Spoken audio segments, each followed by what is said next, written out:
Six Flags has always been the cheaper amusement park chain in the United States. Rapid expansion in the 90s and 2000s led Six Flags into bankruptcy, causing Six Flags to downgrade with rides and atmosphere at their parks. But recently, Six Flags announced a new roller coaster that could brighten up the future for the chain. This is how Dr. Diabolical's cliffhanger is the turning point for Six Flags.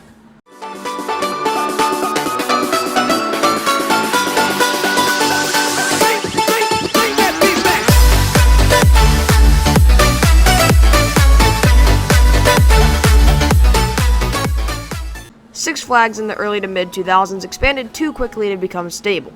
With too much money spent on rides, bankruptcy seemed inevitable. Six Flags had to sell parks, including Kentucky Kingdom and Astroworld, to remain alive. Ever since then, Six Flags has added smaller, clonable coasters and flat rides to most of their parks. These mainly consist of SNS 4D free spins, RMC hybrids, and Raptors, and other short coasters at a cheap price tag. Usually they add 3 or 4 of these small coasters a year, and give every single one of their parks a new ride. The main competitor of Six Flags is Cedar Fair. Cedar Fair is a more expensive chain, but has a better quality compared to the Six Flags parks. Cedar Fair has a completely different business model. Instead of expanding every park every year, they add 1 or 2 expensive coasters and a few flats to a park that will make a profit. This is why the small Cedar Fair parks haven't been expanded on in years. Both of these business models have worked well for these chains. But in November of 2019, just after the coaster season was done for the year, the Six Flags CEO, Jim Reed Anderson, gave his position to Michael Spanos. Unfortunately, because of the rough 2020 year, we were unable to see Spanos' new business strategy and how it was different from Anderson's. Now that we have information on Cliffhanger at Fiesta Texas, we know more about this business model. Six Flags will no longer be producing a video for each of their parks like they did in previous years. If any Six Flags park gets a new addition, it will be through a park announcement, just like Cliffhanger. Six Flags hasn't worked with B&M since 2012 with X-Flight at Great America.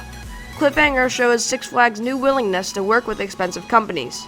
Money drove Six Flags away from B&M, Mach, and Intamin, but Diabolical is changing this. This one coaster will be great for Fiesta Texas, and while it is smaller, it still costs over $10 million. Six Flags is now going into the Cedar Fair business strategy, 1 or 2 huge coasters a year and maybe some flats. So what could we be seeing in the future of Six Flags and the future of the theme park industry as a whole? Well, first off, Six Flags will not be expanding in their smaller parks as much as they were.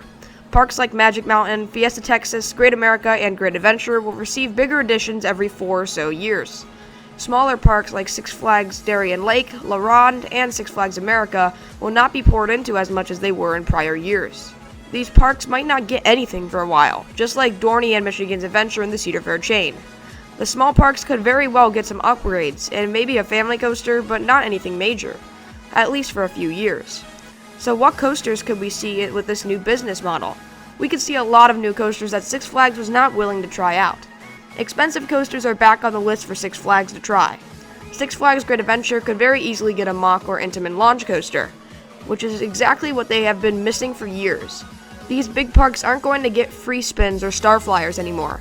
Now they'll have huge rides. Intamin multi-launches like Pantheon are available to the chain now.